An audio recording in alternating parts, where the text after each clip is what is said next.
श्राप की काल कोठरी में डाला गया, भूखा रखा गया। जैसे ही प्रहलाद जी को काल कोठरी में डाला और काल कोठरी में सांप, बड़े बड़े सांप थे, और सांपों को देख करके प्रहलाद जी को याद आ गया, आहा हा हा, देखो इन्हीं सांपों पे तो हमारे नारायण लेटते हैं। आज भगवान ने मुझे लिटाने के लिए, सुलाने के लिए अपना बिस्तर भेज दिया है। सांपों को प्रणाम करते हैं, वो सांपों का तकिया बनाते हैं, वो सांपों का गद्दा बनाते हैं। प्रहलाद जी आराम से सो रहे हैं। लक्ष्मी ने नारायण के लिए भोजन रखा, थाल लगाया सुंदर सा, कहा प्रभु प्रसाद करो, ग्रहण करो, भोग लगाओ। भगवान कहते हैं कि कैसे ग्रहण करूं? बोले क्यों? बोले मेरा नन्हा सा बालक न जाने कितने दिन से भूखा जेल में बंद है, एक बार आप उसको खिला करके आओ। लक्ष्मी गई हैं, 56 भोग का थाल लेके गई हैं, प्रहलाद को भोजन करवाया है और कहा चिंता नहीं करना, जब तुम कहोगे, जहां से कहोगे, जिस अवस्था में कहोगे, उसी समय भगवान तुम्हारी रक्षा करने के लिए आ जाएंगे, बस तुम्हारा आदेश चाहिए है।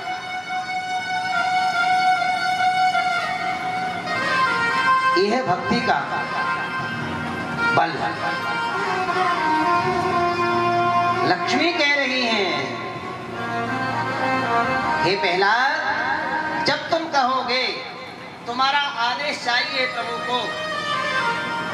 और हम लोग कहते हैं कि प्रभु के आदेश के बिना पत्ता नहीं हिलता, कहते हैं ना। लेकिन लक्ष्मी कह रही है कि जब तुम आदेश करोगे, जहां से कहोगे, जिस अवस्था में कहोगे, जिस समय कहोगे, उस समय प्रभु प्रकट हो जाएंगे तुम्हारी रक्षा करने के लिए, तुम्हारा आदेश चाहिए है। तो भगवान बड़ा हुआ कि भक्त बड़ा हुआ है? भक्त बड़ा हुआ। प्रहलाद जी को हिरण्यकश्यप ने फिर दूतों से कहा, देख क्या मर गया होगा, उसको बाहर निकालो। देखा तो प्रहलाद जी शांत सो रहे, कोई कमी नहीं आई है। जाके दूतों ने कहा महाराज आराम से सो रहे हैं, कोई कमी नहीं आई है। बाहर निकाला, प्रहलाद समझाए, बेटा ऐसा करना ठीक नहीं है, अगर तुम ऐसा करोगे जो तुमने पहले हरकत करी है तो फिर मैं तुम्हें क्षमा नहीं करूंगा, जाओ पढ़ाई करो। प्रहलाद जी आए हैं अपने गुरुकुल में, पिताजी घूमने गए हैं, गुरुजी भी आज नहीं हैं। प्रहलाद ने सारे बालकों को बुलाया, कुमाराचरे प्रज्ञो धर्मान भगवता निहा दुर्लभम मनुषम जन्मा तप्त्या ध्रुवामाश्रितः। अरे कुमारों, अरे प्रिय मित्रों, संसार में आप जानते हो सबसे दुर्लभ वस्तु क्या है? बोले हम नहीं जानते हैं। बोले सबसे दुर्लभ वस्तु है ये मानुष देह, अति दुर्लभ, बड़े भाग्य मानुष तन पावा, बड़े भाग्य से। इसलिए फिर क्या करें, बड़े भाग्य से मिला है तो बोले इसको सो करके खा करके ना गमाओ, इसमें कुछ यत्न करो, कुछ कर लो। हरि भजने हरि भजने हरि भजने का मौका है, हरि भजने हरि भजने हरि भजने का मौका है, हरि भजने हरि भजने हरि भजने का मौका है, हरि भजने हरि भजने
तू भूल बैठा है। सगा तो तेरा एक ही है जिसे तू भूल बैठा है। सगा तो तेरा एक ही है जिसे तू भूल बैठा है। सगा तो तेरा एक ही है जिसे तू भूल बैठा है। उसी को याद करता जा, उसी से पार होना है। उसी को याद करता जाओ जिसे पार होना है। हरि भजने हरि भजने हरि भजने का मौका है। हरि भजने हरि भजने हरि भजने का मौका है। यही है दास की बिनती, करो हरि का भजन प्यारे। यही है दास की विनती करो हरि का भजन प्यारे। भैया, हम तो आपसे विनती कर सकते हैं, जोर नहीं दे सकते। इतना ही कह सकते हैं, जगा सकते हैं। जैसे आपके मोहल्ले में चौकीदार आता है सीटी बजाता हुआ, कह रहा है जागते रहो, और जगाता हुआ आगे बढ़ जाएगा। ऐसे ही हमारा काम है, हम आपको जगा सकते हैं, विनती कर सकते हैं कि ये अवसर बार बार नहीं मिलेगा, बार बार मानव तन नहीं मिलेगा। इसलिए यही है दास की बिनती, करो हरि का भजन प्यारे। यही है दास की विनती करो हरि का भजन प्यारे। हे मनुष्य तन के सिवा जग में कोई हो न मौका है। मनुष्य तन के सिवा जग में न कोई और मौका है। हरि भजने हरि भजने हरि भजने का मौका है। हरि भजने हरि भजने हरि भजने का मौका है। हरि गुण गा, हरि गुण गा, ये मौका भी अनोखा है। हरि गुण गा हरि गुण गाए मौका मौका है। हरि हो हरि भजने का मौका है। हरि हरि भजने हरि भजने का मौका है। हरि भजने हरि भजने हरि भजने का मौका है। हरि भजने हरि हरि भजने का मौका है। जैसे ही प्रहलाद ने कहा भैया ये मौका बार बार मिलने वाला नहीं है, क्या करें? बोले आओ कीर्तन करते हैं, आओ भगवान का भजन करते हैं। किसी को मजीरा पकड़ाए, किसी को जांज पकड़ाए, किसी को ढोलक पकड़ाया। महाराज अब तो कीर्तन होने लगा। हरि बोल। वही कीर्तन करना जिनको भगवान पर भरोसा हो, वही कीर्तन नहीं करना जिनको हिरण्यकश्यप का डर हो। हिरण्यकश्यप माने संसार का मान और अपमान। ये क्या कहेंगे, वो क्या कहेंगे, ये क्या कहेंगे, हैं? इसलिए आइए जो प्रहलाद के पक्ष के हों बड़े भाव के साथ में हरि बोल हरि बोल हरि बोल हरि बोल हरि बोल हरि बोल हरि बोल हरि बोल हरि बोल हरि बोल हरि बोल हरि बोल हरि बोल हरि बोल हरि बोल हरि बोल हरि बोल हरि बोल हरि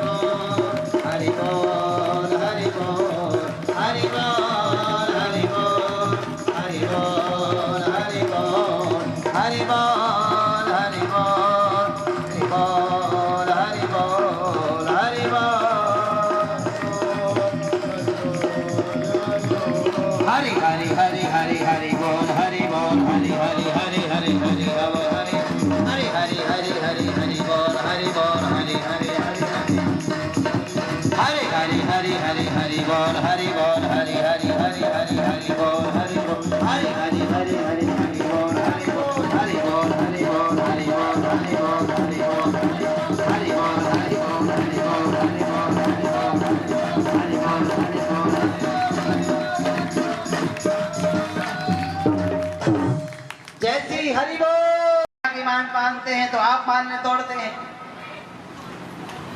आप जाके देख लीजिए, देखा है हिरण्यकश्यप ने तो महाराज कोई गा रहा है, कोई नच रहा है, कोई चिल्ला रहा है, कोई मंजीरे बजा रहा है, कोई तालियां बजा रहा है।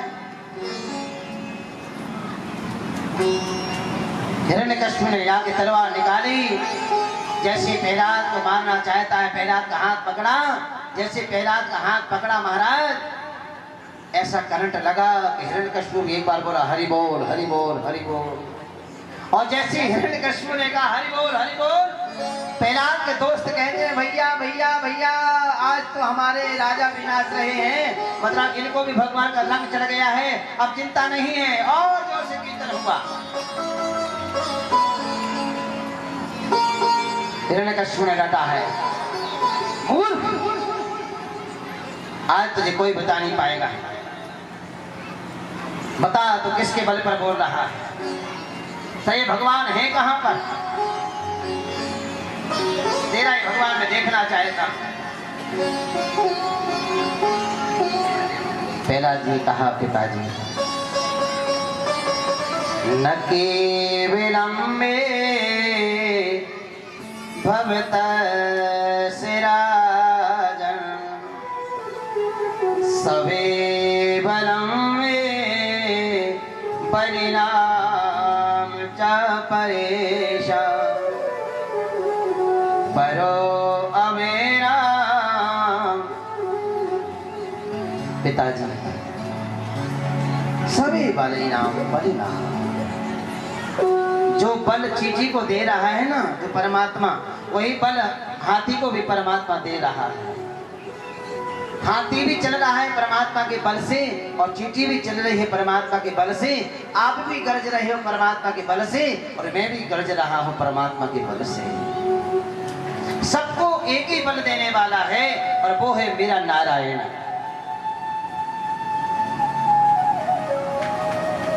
जैसे प्रहलाद ने कहा वो है मेरा नारायण, हिरण्यकश्यप ने कहा कि वही नारायण तो देखना चाहता हूं, तेरा नारायण है कहां पर। सईस काला उपाक्रमो सा, वो ईश्वर हर जगह है पिताजी। क्या तेरा ईश्वर इस कम्मे में है? प्रहलाद ने कहा अवश्य मेरा ईश्वर इस कम्मे में है। मेरा ईश्वर जहां नहीं है वो जगह नहीं है, जहां मेरा ईश्वर है वही तो जगह है। हिरण्यकश्यप ने उठाया है गदा, जाकर के खम्भे में जोर से घुमा कर गदा मारी है। उससे पहले तो खम्भ को फाड़ते हुए नरसिंह भगवान प्रकट हो गए। बोल नरसिंह भगवान की। तलवार की तरह जिनकी थर थर थर जीभ कप रही है, जिनका मुखमंडल सिंह की तरह है, जिनके केश प्रातःकाल का जैसे सूर्य उदय होता है ना लालमा लिए, ऐसे लालमा लिए जिनके केश हैं, लंबे लंबे जिनके नाखून हैं, सिर सिंह का है, शरीर मानव का है, नरसिंह गर्जना कर रहे हैं। अरे ये तेरा भगवान? बोले हाँ भगवान, पिताजी यही तो मेरे भगवान है। और सुखदेव जी कहते राजन दोनों का युद्ध हुआ है। ब्रह्मा जी आकाश से देख रहे हैं, कहा प्रभु जल्दी करो रात्रि हो जाएगी, इनका बल बढ़ेगा, मारी नहीं जाएंगी। भगवान ने कहा तुम शांत रहो। जैसी संध्या होने वाली थी नरसिंह भगवान ने हिरण्यकश्यप को अपने जंघाओं पर लिटाया है, देरी पर बैठे हैं और एक एक वरदान गिना रहे। मैं मारू? बोले मैंने वर मांगा था कि ब्रह्मा की बनाई हुई सृष्टि से ना मरूं। भगवान ने कहा ब्रह्मा को मैं बनाता हूँ, ब्रह्मा मुझे नहीं बनाते हैं। मैंने वर मांगा था मैं ब्रह्मा के 12 महीने में ना मरूं। भगवान ने कहा ब्रह्मा के महीना समाप्त हो गए, 13वां महीना मैंने तुझे बनाया है मारने के लिए, मैं मारूं? उसने कहा मैंने वर मांगा था जड़ से न मरो, चेतन से न मरो। भगवान ने कहा देख ये नाखून, ये जड़ भी हैं चेतन भी हैं। चेतन हैं बढ़ते हैं लेकिन काटते हैं दर्द नहीं होता है, बोले मैंने वर मांगा था बाहर ना मरूं भीतर ना मरूं। भगवान ने कहा जरा विचार करो, न बाहर हो न भीतर हो, देहरी पर बैठे ही हुए हो। कभी भी देहरी पर पांव रख के नहीं चलना चाहिए, कभी देहरी पर बैठना नहीं चाहिए, क्योंकि देहरी पर भगवान नरसिंह का अवतार, नरसिंह का निवास होता है। इसलिए आप वृंदावन जाओ या किसी धाम में जाओ तो देहरी की पूजा होती है। शाम के समय देहरी पर दीपक जलाना चाहिए, और देहरी पर दीपक जलाने से घर में किसी को फिर नजर नहीं लगती। बोले राधे राधे। नरसिंह भगवान रक्षा करते हैं। नरसिंह भगवान ने कहा कि देहरी पर है, बाहर नहीं है, भीतर नहीं है, देहरी पर बैठा है। बोले मैंने वर मांगा था ऊपर न मरो नीचे न मरो। भगवान ने कहा कि ना तो ऊपर है न नीचे, तो मेरी गोद में है। ये तो वरदान मांगा नहीं था कि विष्णु की गोद में न मरो, तो मेरी गोद में है। सारे वरदान गिराए और उसी समय नरसिंह भगवान ने पेट में नाखून लगाए और पेट फाड़ा है। पेट फाड़ते राम नाम सत्य हुआ है। बोले भक्तवत्सल भगवान की, नरसिंह भगवान की, भक्त प्रहलाद जी महाराज की। हिरण्यकश्यप का तो देहांत हो गया, लेकिन नरसिंह भगवान का क्रोध शांत नहीं हुआ है। लंबी लंबी जीभ निकाल कर नाम गर्जना कर रहे हैं। ब्रह्मा ने सोचा कि अब मेरी सृष्टि का विनाश हो जाएगा। ब्रह्मा जी आए हैं, स्तुति करी है, ब्रह्मा को डांटा है। लक्ष्मी आई है, लक्ष्मी ने आरती उतारी है। जैसी आरती उतारते उतारते भगवान नरसिंह की मुख पर पहुंची है। नरसिंह भगवान ने जोर से हुंकार भरी, थाली नीचे गिरी और भागी। लक्ष्मी बोली ये मेरा पति नहीं हो सकता। अब तो ब्रह्मा सोचे कि अब सृष्टि का विनाश होगा, कौन रोकेगा इनके क्रोध को। तब नारद जी ने कहा ब्रह्मा जी से, पिताजी ये प्रहलाद है ना? बोले हाँ है। किसका चेला है? ब्रह्मा ने कहा तुम्हारा चेला है। नारद जी को चेला बनाने की बड़ी शौक चढ़ी रहती है, और नारद ने जिन जिन को चेला बनाया सबको भगवान की प्राप्ति कराई। बोलो राधे राधे। इधर नीचे कंठी बांधते, उधर जाके कह देते अमुक व्यक्ति को चेला बना लिया है, उसके कहने पर प्रकट हो जाना, नहीं तो देख लेना ठीक नहीं होगा। ब्रह्मा कहते कि सब बात तो छोड़ो, कहना क्या चाहते हो? नारद जी का कहना क्या चाहता हूँ कि मेरे एक चेला के कारण देखो भगवान आज खम्मा से प्रकट हो गए। बोलो राधे राधे। हैं? चेला किसका है? गुरु है। जब चेला अच्छा काम करता है ना तो गुरु को बड़ी सहानुभूति होती है, प्रसन्नता होती है। प्रहलाद जी ब्रह्मा ने कहा कि सब बात छोड़ो, पहले ये देखो कि इनका क्रोध कैसे शांत होगा। तब नारद जी ने कहा कि किसान गाय का दूध निकालने जाता है तो किसान लात मारती है, लेकिन वही किसान बछड़े को छोड़ता है तो गाय लात नहीं मारती है। इधर बछड़ा पी रहा है, इधर किसान दूध निकाल रहा है। अब क्या हो गया? गाय का क्रोध कहाँ चला गया? बोले बछड़े का स्नेह से क्रोध शांत हो गया। तो बोले भगवान भक्तवत्सल हैं, ये बछड़ा है, ये गाय है, इनका क्रोध शांत करना है, प्रहलाद को आगे भेजो। ब्रह्मा जी प्रहलाद को धक्का देते जा रहे हैं, और जैसे प्रहलाद जी आए हैं आगे, भगवान ने तुरंत गोद में ठाला है, और सबसे पहले नरसिंह भगवान ने प्रहलाद का सिर चूमा है। बोलो राधे राधे। और उसी समय से सिर चूमने की पद्धति प्रारंभ हो गई। बोलो राधे राधे। है? हमारा बेटा कोई अच्छा काम करके आ जाए ना तो हम लोग सिर चूमते हैं। हमारे ब्रज में उसकी बलैयाँ लेते हैं। ठाकुर का सुंदर श्रृंगार हो तो बलैयाँ लेते, नजर न लग जाए आपको। सिर चूमा है। सिर चूम करके जैसे गाय बछड़े को चाटती है ना, ऐसे प्रहलाद जी को नरसिंह भगवान जीभ से चाट रहे हैं, इसलिए नाम पड़ गया। बोलो भक्तवत्सल भगवान की। भक्तवत्सल नाम पड़ गया। प्रहलाद जी ने स्तुति करी है, प्रहलाद को भगवान ने कहा वर मांगो। भगवान ने कहा बस यही वर रूपी कुतिया को समाप्त कर दो, वर नहीं चाहते हैं।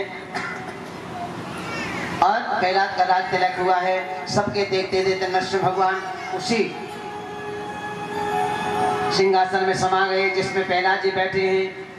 और सुखदेव महाराज कहते राजन ग्रस्त जीवन का धर्म बताया प्रहलाद जी ने, और ग्रस्तों का मोक्ष करते हुए सुखदेव जी कहते जो इस कथा को सुनते हैं गाते हैं उनके यहाँ पर प्रहलाद की जैसी भक्ति मिलती है।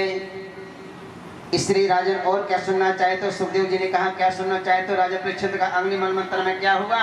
बोले अग्नि मनमंत्र में गज और ग्राह के युद्ध हुआ है। गज को भगवान ने बचाने के लिए अवतार लिया है और उसी मनमंत्र में समुद्र मंथन हुआ है। समुद्र मंथन में देवताओं ने आकर के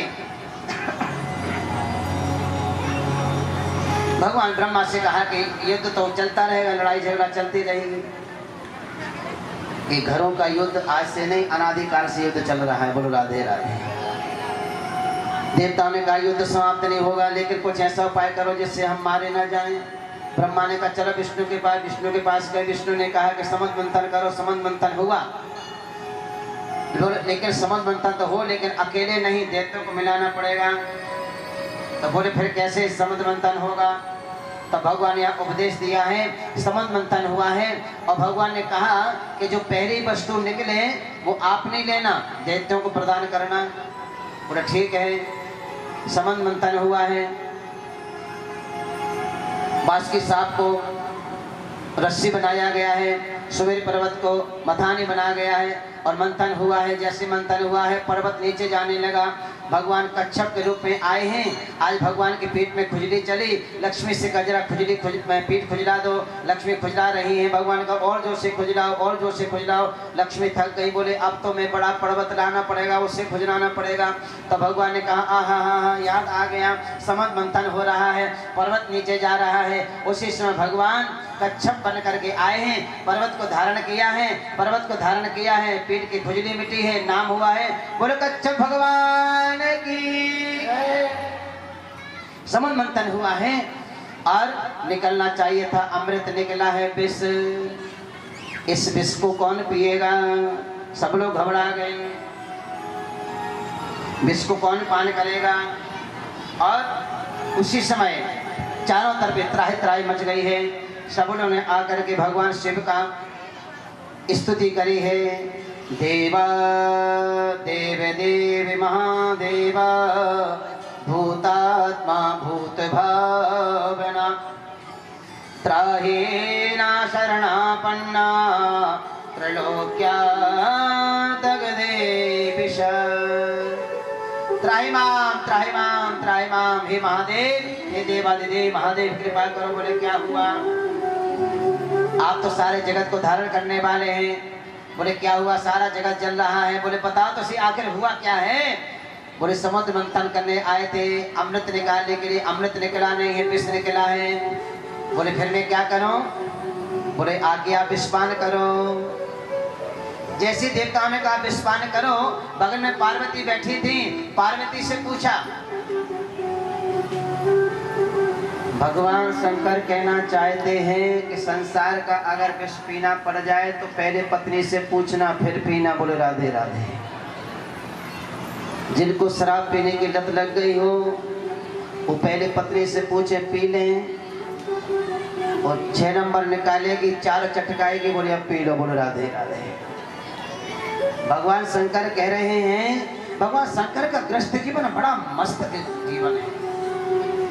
कोई भी कार्य बगैर पूछे नहीं करते हैं। विषपान करना है, पार्वती से पूछ रहे हैं। पार्वती ने कहा मेरे से क्या पूछते हो, आप शक्तिमान हैं। और शक्ति कहाँ से आ रही है? बोले राम नाम मंत्र से आ रही है। और ये सीधा सीधा संकेत है कि जीवन में यहाँ तो एक बार विष निकला है, इस जीवन में ना जाने कितने विष निकल चुके हैं और कितने और निकलने वाले हैं। अगर इन सब विषयों को पान करना चाहते हो तो बस एक ही काम कर लो। क्या? बस राम नाम की माला शुरू कर दो। विष तो आएगा लेकिन विष आपके ऊपर असर नहीं कर पाएगा। जैसे भगवान शंकर ने विष पिया, उस विष का कोई असर नहीं हुआ। कहा विषपान कर लिया और विषपान पूरा करके माँ कहा अपने मुख को बंद कर लिया और आकर के कंठ में विराजमान हो गया। विष नाम पड़ा है। बोले नीलकंठ महादेव भगवान की जय। नीलकंठ नाम पड़ा है, नीला कंठ पड़ गया है, नीलकंठ महादेव नाम पड़ा है। सुखदेव कहती महाराज संबंध मंथन हुआ है, बारुणी मदुरा निकली है। मदुरा माने शराब, उसका नाम ही शराब है। आप सुनेंगे लास्ट वाले दिन 19 तारीख को कथा, भगवान का जो परिवार था, स्वागतम बाबल शरणागतम बाबल, स्वागतम बाबल शरणागतम बाबल, स्वागतम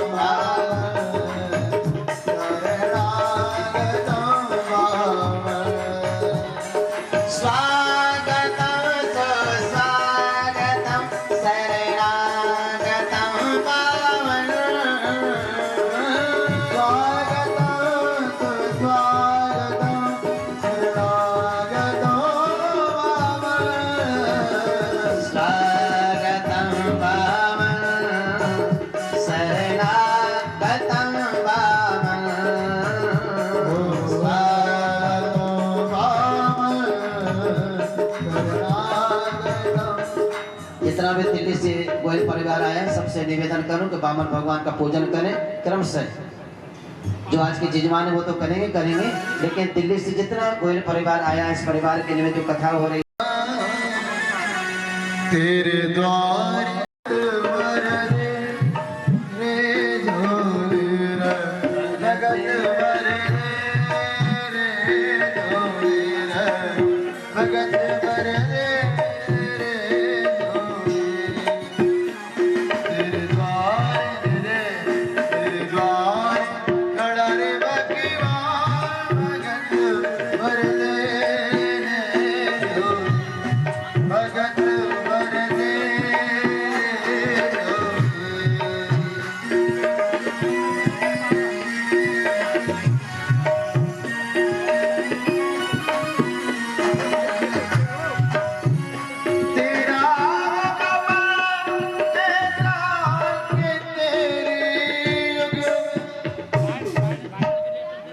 सब लोग लाइन बनाकर गाएंगे, थोड़ा सा भीड़ ना करेंगे।